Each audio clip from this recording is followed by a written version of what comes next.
Families are at risk. Prices are on the rise. Inflation can't be stopped. And our government is pretty much lying to our faces on a daily basis. And I don't quite know if you guys are really paying attention to what's going on. Now, I'm going to share more information on this and try to give you my perspective on what I'm seeing that's going on out there in the markets. On top of videos that I'm seeing out there from channels like Popular Preparedness, warning folks about 9 possible foods that are going to go missing from grocery stores and make it, we'll see an empty shelves scenario once again as food shortages start to happen more and more. Welcome back to Popular Preparedness. We're going to be covering at like a 40,000 foot level. We're going to cover all the food shortages across the board, and I'm going to be moving fast, so you may have to replay some of these things, but I'm going to be throwing a whole bunch of stats at you. I'm going to be throwing a whole bunch of country names at you, places where harvests are failing, where export controls are in place, but this will hopefully give you an idea of kind of what foods you need to be looking at as prices will be going up dramatically on those, and possibly shortages will be hitting where you are. But what's most important is how I told you guys months ago in several videos, and a lot of folks told me that, Kevin, you're crazy. You don't know what you're talking about. Cash is king. And we're going to see that. We're going to see that statement become more and more apparent here very, very soon, especially as we move towards midterm elections. Now, the reason why I say that is for the fact that the problem that we have is that the information that is being provided to us is inaccurate at best. The CPI inflation reports, the fact that, we've had consecutive quarters of reduction in GDP, consecutive quarters of inflation, of high inflation, and we're still being told we're not in a recession. We're going to redefine the term. Why are we doing that? Well, because we want to paint a better picture. Think about it. Just hear me out. Let's look back on summer 2022. Gas and diesel prices were through the roof. Awful, terrible. Even at one point with a possible diesel fuel shortage, that was one of the many possible likely scenarios that could tank our supply chain and our economy, besides the railroad worker union strike, which we just went through, but we'll talk about that a little bit later.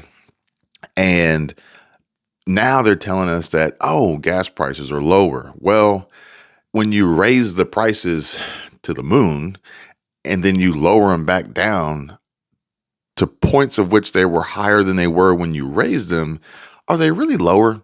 Or are you just putting lipstick on this pig? So the thing is, now we're also seeing what a recent statement released by President Biden, timely at that, just before midterm elections, that the pandemic is over and everything is fine. Really? Just because you say so? But the point is that we are getting fed a pile of bullshit, basically.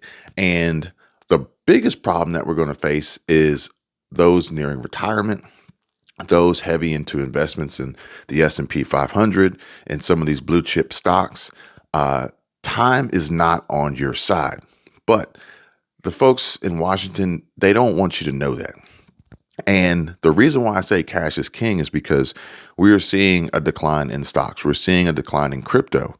And ultimately, there's no cash there. That if you have money invested in these, your portfolios are declining, your best move, more than likely, if you've got dogs, you got to dump them, which I want you guys to take a look at this clip from Stephen Gardner with some very, very important information about the state of the economy.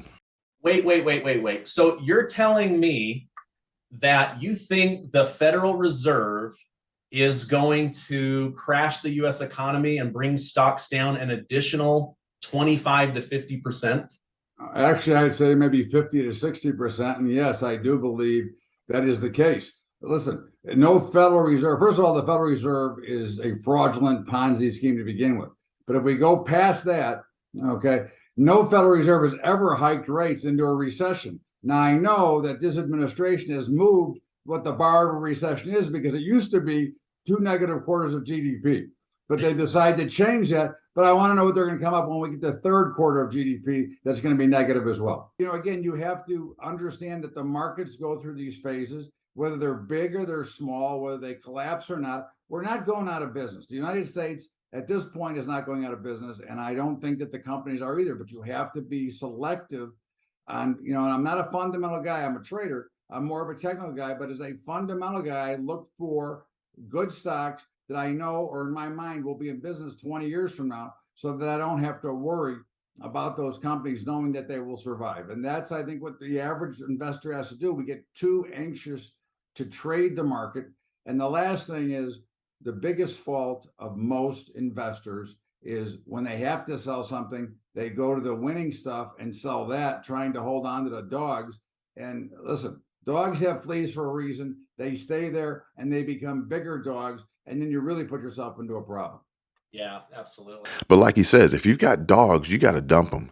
But if you've got winners, it just takes time for them to circle back around. Historically, the markets have always gone up.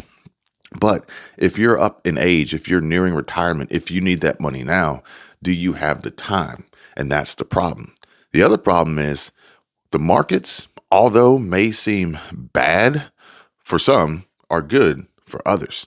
And if you've got cash, if what he says is true, then we are on the path to see the Fed crash the U.S. economy. And those with the cash will have the ability to jump in and buy at the bottom. And then we're going to ride this roller coaster back up to the top. Just letting you guys know.